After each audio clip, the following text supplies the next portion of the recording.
Hi friends, welcome to SD channel. நாம் இன்றைக்கி நம்ம வீடியோவில் ரவா கிச்சடி தான் பார்க்க போகிறோம். இந்த ரெசிபி நீங்கள் டக்குன்னு ரொம்ப ஈஸியாக செஞ்சிடலாம். டேஸ்ட்டு கூட அவ்வளோ சூப்பராக இருக்குங்க. இப்போ வாங்க எப்படி செய்கிறதுன்னு பார்த்தலாம். ரவா கிச்சடி செய்கிறதுக்கு ஃபஸ்ட்டு ஒரு கடாய் எடுத்துருக்கேன். கடாய் நல்லா சூடானதும் ரவை 1.5 கப் அளவுக்கு ஆட் பண்ணியிருக்கேன். இப்போ நல்லா கலந்து விட்டுக்கோங்க. ஸ்டவ் வந்து லோ ஃப்ளேமில் வச்சுக்கோங்க.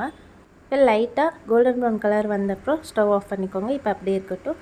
வறுத்து வச்சுருக்க ரவை நல்லா ஆறட்டும். இப்போ மறுபடியும் ஒரு கடாய் எடுத்துருக்கேன். கடாய் நல்லா சூடானது கடலை எண்ணெய் ஆட் பண்ணியிருக்கேன் 4 ஸ்பூன் அளவுக்கு. அதுக்கப்புறமா உளுத்தம்பருப்பு 1/2 ஸ்பூன் அளவுக்கு, கடுகு 1/4 ஸ்பூன் அளவுக்கு, ஜீரகம் 1/2 ஸ்பூன் அளவுக்கு ஆட் பண்ணியிருக்கேன். இப்போ நல்லா பொன்னிறமாக வதங்கினதுக்கப்புறமா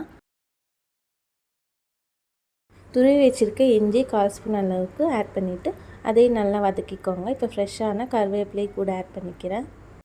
இப்போ பச்சை மிளகாய் 2 ஆட் பண்ணிக்கிறேன். உங்கள் காரத்துக்கு ஏற்ற மாதிரி ஆட் பண்ணிக்கோங்க. இப்போ எல்லாமே நல்லா வதங்கினதுக்கப்புறமா மீடியம் சைஸ் பெரிய வெங்காயம் 2 கட் பண்ணி இதில் ஆட் பண்ணிக்கிறேன். இப்போ நல்லா கலந்து விட்டுக்கோங்க. நல்லா பொன்னிறமாக வதக்கி எடுத்துக்கோங்க.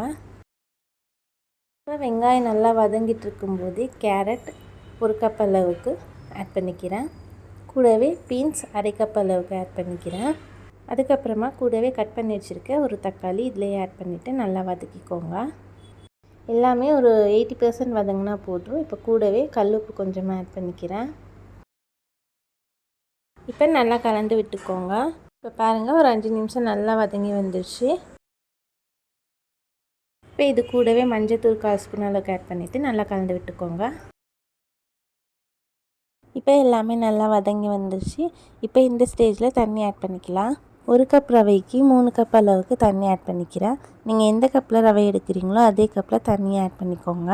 இப்போ ரவை 1.5 கப் அளவுக்கு எடுத்திருக்கேன். இப்போ 1.5 கப் ரவைக்கு 4.5 கப் அளவுக்கு தண்ணி ஆட் பண்ணியிருக்கேன். இப்போ தண்ணி நல்லா கொதிச்சதுக்கப்புறமா வறுத்து வச்சுருக்க ரவையை இதிலே கொஞ்சமாக ஆட் பண்ணி கலந்து விட்டுக்கோங்க. ஸ்டவ் வந்து மீடியம் ஃப்ளேமில் வச்சுக்கோங்க. இப்போ நல்லா கலந்து விட்டுட்டே இருங்க, இல்லைன்னா கட்டியாக ஆகிடும். இப்போ கொஞ்சம் கெட்டியாகிற வரைக்கும் கொஞ்சம் நேரம் கலந்து விட்டுட்டே இருங்க. இப்போ பாருங்கள் நல்லா தண்ணி வற்றி வந்துடுச்சு. ஸ்டவ் வந்து மீடியம் ஃப்ளேம்லேயே வச்சு நல்லா கலந்து விட்டுக்கோங்க. இப்போ ஒரு 5 நிமிஷம் நல்லா மூடி போட்டு க்ளோஸ் பண்ணி வச்சுக்கோங்க. ஸ்டவ் வந்து லோ ஃப்ளேமில் வச்சுக்கோங்க. இப்போ ஒரு 5 நிமிஷத்துக்கு அப்புறமா ஓப்பன் பண்ணிடலாம். நல்லா கலந்து விட்டுக்கோங்க. இப்போ பாருங்கள் நல்லா இன்னும் கொஞ்சம் தண்ணி நல்லா வற்றி வந்துடுச்சு. இப்போ ஸ்டவ் ஆஃப் பண்ணிக்கலாம். இப்போ சுட சர்வ் பண்ணுங்கள். இப்போ பாருங்கள் ரொம்ப ஈஸியாக ரவா கிச்சடி ரெடி பண்ணியாச்சு. இது கூட நீங்கள் சைடிஷாக தேங்காய் சட்னி கூட வச்சு சாப்பிட்லாம், இல்லை அப்படியே கூட சாப்பிட்லாம். இந்த ரவா கிச்சடி உங்களுக்கு பிடிச்சிருந்தால் நீங்களும் இதே மாதிரி வீட்டில் ட்ரை பண்ணி பாருங்கள். என்னோடய வீடியோ உங்களுக்கு பிடிச்சிருந்தால் மறக்காமல் லைக் பண்ணிக்கோங்க, சப்ஸ்கிரைப் பண்ணிக்கோங்க. பக்கத்தில் இருக்க பெல் ஐக்கானை கிளிக் பண்ணிக்கோங்க. தேங்க்ஸ் ஃபார் வாட்சிங்.